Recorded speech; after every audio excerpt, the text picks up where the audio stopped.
Isang mapagpalang umaga pong muli mga kasenyor. Naririto na po, naman po ang inyong abang lingkod. At sa araw na ito, papasalamat tayo sa Panginoon Diyos sa panibagong buhay at lakas na muli niyang pinagkaloob sa atin. At akin na pong ipagpapatuloy ang aking daily routine na akin pong ipakikita sa inyo na mga ginagawa ko sa araw-araw para naman tayo'y manatiling kapaki-pakinabang sa ating pamilya, sa ating bayan. Sana po manatili kayong nanonood, nakasubaybay, at parang tulong niya na rin po kung po sana kayong bibitaw sa pagsubaybay sa aking YouTube channel. At kung loloobin ng Diyos, sa tulong po ng Diyos, sa tulong po ninyo, ay mamonetize po itong aking channel para higit pa po nating maipalaganap ang kakayahan ng mga senior nga pero lumalaban pa rin sa hamon ng buhay, pinaninitili ang lakas para sa makita pa rin niya ng matagal natin ang ating mga mahal sa buhay. Yun lamang po at pagpalain nawa po kayo, magpatuloy na po ako sa aking mga araw-araw na mga ginagawa. Sana ay makapulutan po ito lalo na ng mga kabataan sa ngayon na ang oras po ay mahalaga. Ginto kumbaga. Wala tayong dapat na sinasayang pero siyempre higit sa lahat mamahalin muna natin ang ating mga sarili. Ganon. Bago natin pwedeng gawing magmahal sa kapwa. Yun po ang aking kaunting payo sa lahat. Sige po, magpatuloy na po ako. Diyan lang po kayo. At tayo'y magsisimula ng muli sa araw-araw na paggawa. Sa ngayon ako po ay para hindi naman masyadong seryoso. Ito po, habang ako'y naglalaba, tinatastas ko naman po yung mga electric pan. Kasi, siyempre, sayang naman po yung mga pinagsabunan. Di po ba? Mga pinagbanlawan. Yan, isa pong pamamaraan para makatipid. Siyempre, sa hirap ng buhay ngayon. Di po ba? Lahat kailangan. Alam mo kung paano susolusyonan para tayo makatipid. Opo. Ayan, kagaya dito. Ay, mauupo muna ako mga kasenyor. Ayan. Babanlawan ko po muna itong aking ventilador. Mga ventilador. Ayan. Tanggalan ko muna ng taba-taba ko. Ayan, tatanggalan ko muna ng mga alikabok para yung sabon na itatapon ilalagay ko na uli dito sa batya para sa kupong itong sasabon dito sa mga electric pan. Kasi di po ba sabi ko sa inyo dun sa nakaraang kong vlog na darating po yung aming mga pamangkin at apo. Gusto ko naman pong maging kaaya-aya sa kanilang paningin. Ang kanilang dagat nandito sa bahay. Kaya wala rin po ang tigil ng kakakulkul. Ayan.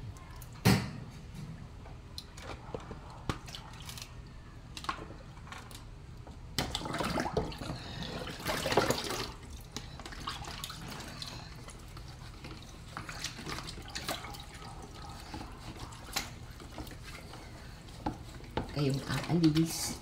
Sama-sama na naman tayong maghapon, mga kasenyor. Kayo po ba? Ano po bang pinagkakabalan nyo ngayon? Pwede nyo po bang i-comment?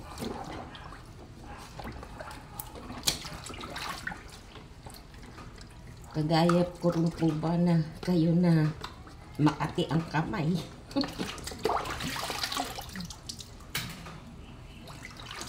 Kalikot dito, kalikot doon. Pero, pagkakalikot na may pakinabang, di po ba?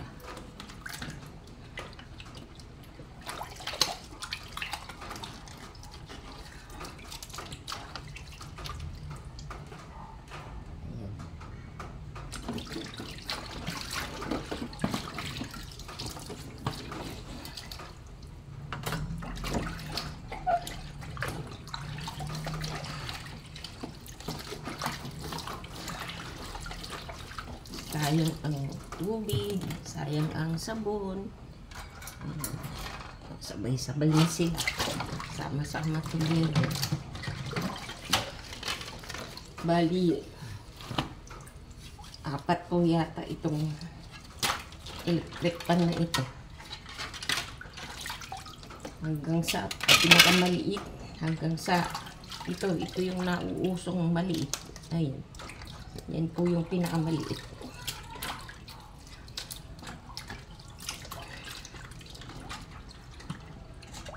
Kasi, kaya ko po ganito ako ang aking sistema.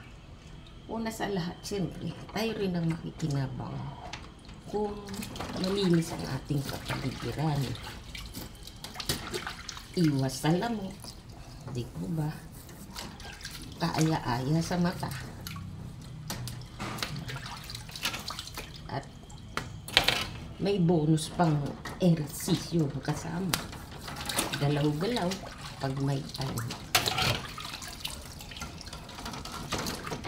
Ayan po.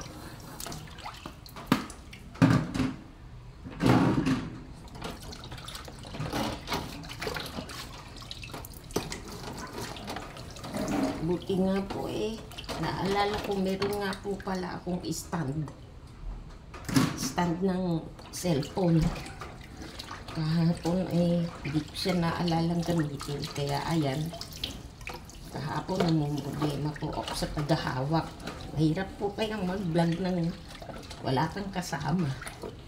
At least itong nabili ko sa Shopee na to na stand. Ayan, siya ang paghahawak.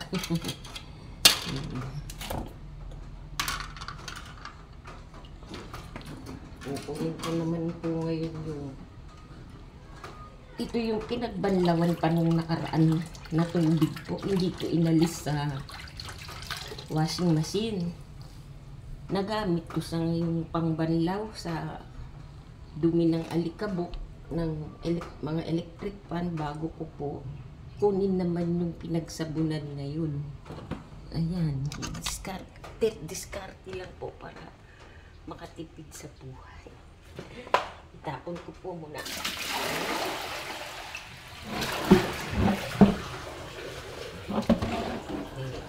Ngayon ito naman pong kuwan. Pagsabon. Ayan. Ilalarga ko naman po para pakinabangan pagsabon sa electric pan. Hahanguin ko po muna itong huli na sinabon. Ayan. Yung mga basahan, pwede naman. Pinakahuli, isasalang mo rin dito sa pinagsabunan ng kulay puti at dekolor na damit. O di po ba? Walang nasasayang. Ano po yan? O mga rag. Ganyan.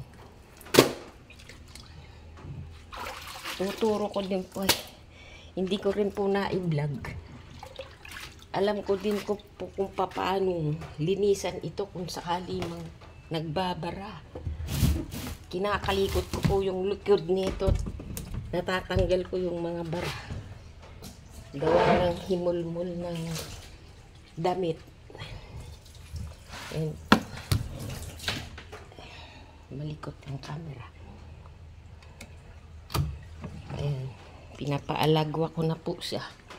Oh. Magagamit ko siya ngayon pang sabon ng yun, yung mga electric pan. Ayan. Hintayin ko lang pong maubos para magbabalaw naman po ako ng mga puti muna. Ayan, puti. Tapos ito pong decolor. Kaunti lang naman po kasi dalawa lang naman kaming magkapatid. Tuwing araw ng Sabado po talaga ang laba ko. Kaya lang, may bisita kami bukas, Sabado. Kaya umatras po ako ng konti. Ginawa kong Biyernes. Ayan. So, kumusta po ba kayo habang ako'y naghihintay na maubos itong pinagsabunan? Ano po bang pinagkakaabalahan natin ngayon, mga kasinyo? Kwentuhan nyo naman ako kung ganun din ba kayo sa araw-araw. Opo, yung aking kapatid naman, ayun, naghahanda na naman sa pag-alis. Nagtatrabaho po yan sa Balintawak. Matagal ng panahon. Halos 25 years na po siya dun na ang bantawagin yun ay nagmamanicure, pedicure. Hindi po siya sawain sa trabaho. Napakatyaga po at masipag, matulungin sa mga kapatid, sa mga taong nangangailangan. Maya-maya lang po. Leng! Nakabihis ka na? Oo. Ayun, kinausap ko lang. Nakabihis na po siya. Maya-maya lang po. Magpapaalam na yan. Bali, ang trabaho niya po, umiikot siya sa palengke ng Balintawak. Napakarami na po niyang mga suki doon gawa ng sa 25 years ba naman po na pag ikot-ikot niya doon, marami na po siyang customer. Minsan nga po, hindi na niya kailangang maghagilap ng customer. Siya na po mismo ang tinatawag at hindi na magkanda-ugaga. Sa awat tulong naman po ng Diyos. Ayun. Ayan. Lapit na pong maubos ang sabon. Ayan. Ubos na siya.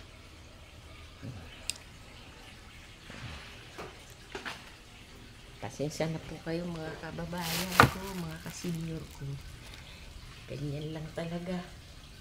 Kung sana hindi ko po kayo nakaabala.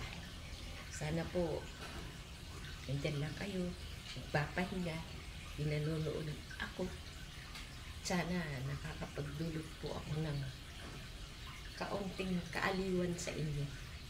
Huwag po kayong magsawa. Parang kung mamonetize naman po itong aking channel ay mas lalo pa po tayong makatulong sa ating kapwa. Kasi ang pera, mas mahalaga pa rin po yung pagtulong sa kapwa. Kung pala rin po ako mamonetize at kumita,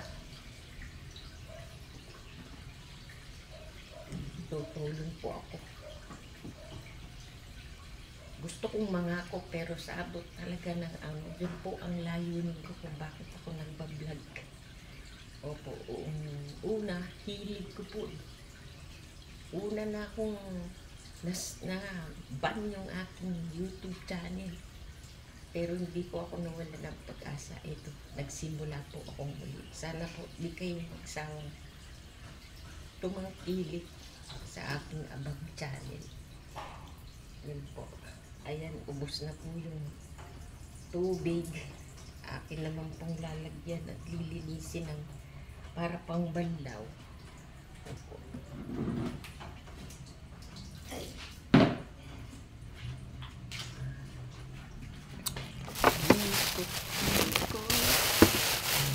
Po, ano?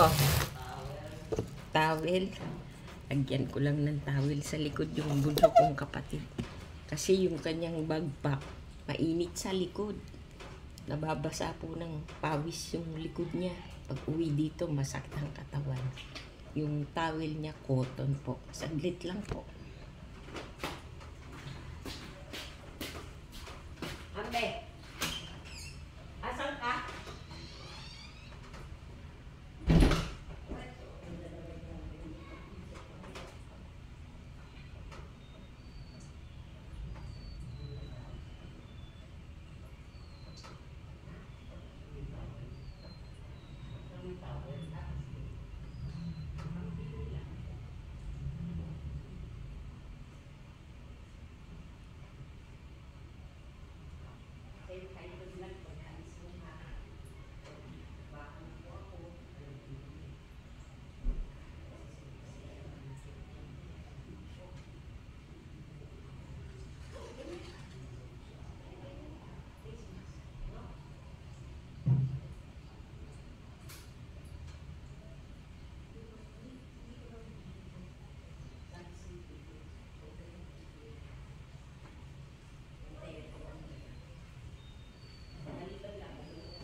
Nilagyan ko na siya ng tangil sa likod.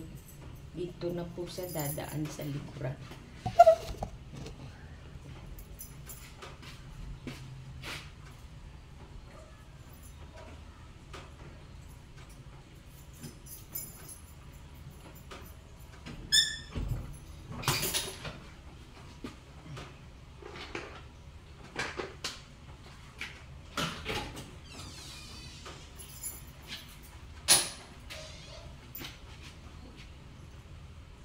Say hi to vlog. Hi. Back to work.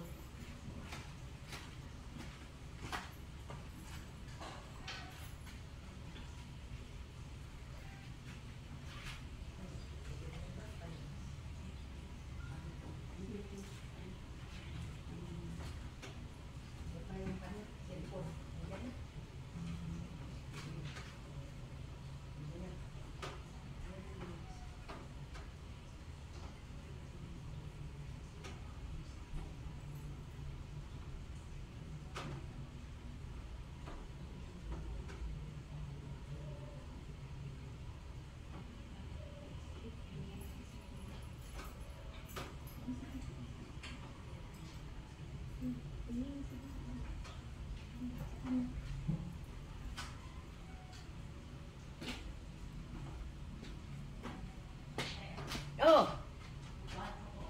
Anong gagawin ko? Ilalagay ko electric pan. Pagkatapos, naka ko ilalak. Oh. Ayan.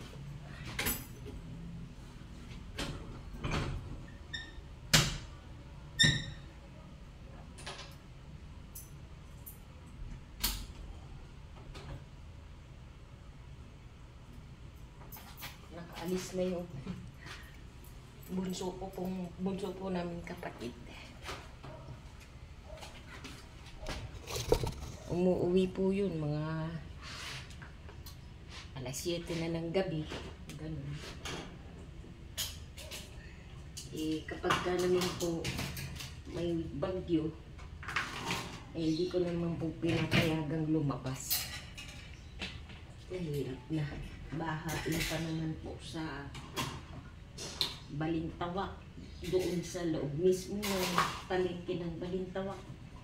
Napaka putik. Bumabaha po doon.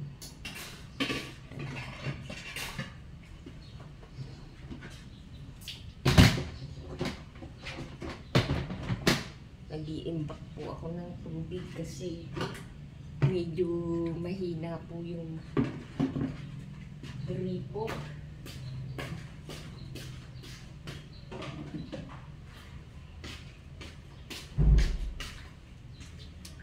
Ayan.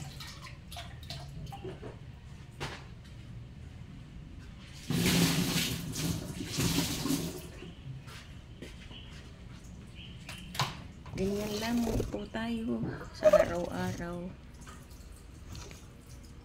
Tiyaga-tiyaga lang sa buhay. Ganyan.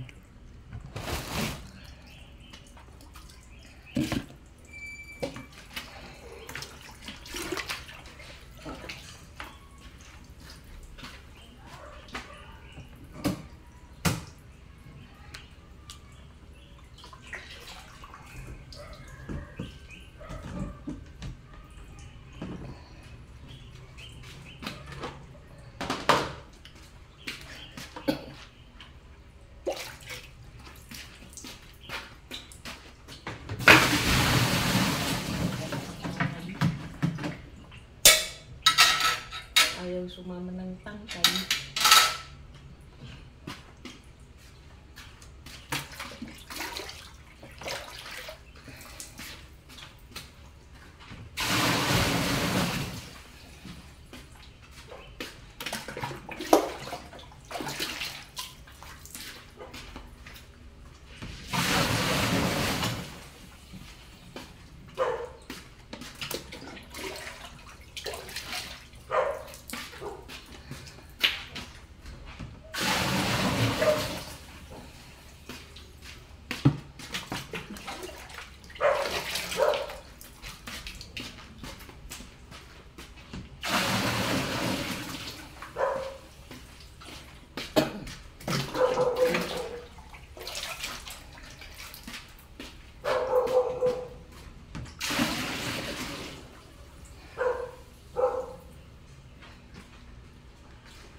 naman dahil nabawasan.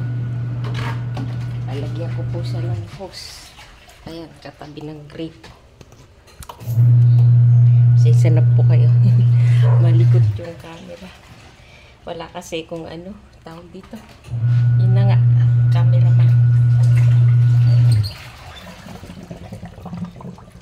Pag tayo pinalan, makakakuha rin po tayo niyan. Pansamantala, magtsatsaga lang muna tayo. Kasi yung kapatid ko, hindi ko naman po maasahan yun dahil nakita nyo naman, araw-araw na lumalakad. Hanggang dito na lang po muna, babalikan ko po kayo. Maingay po yung washing machine. Bye!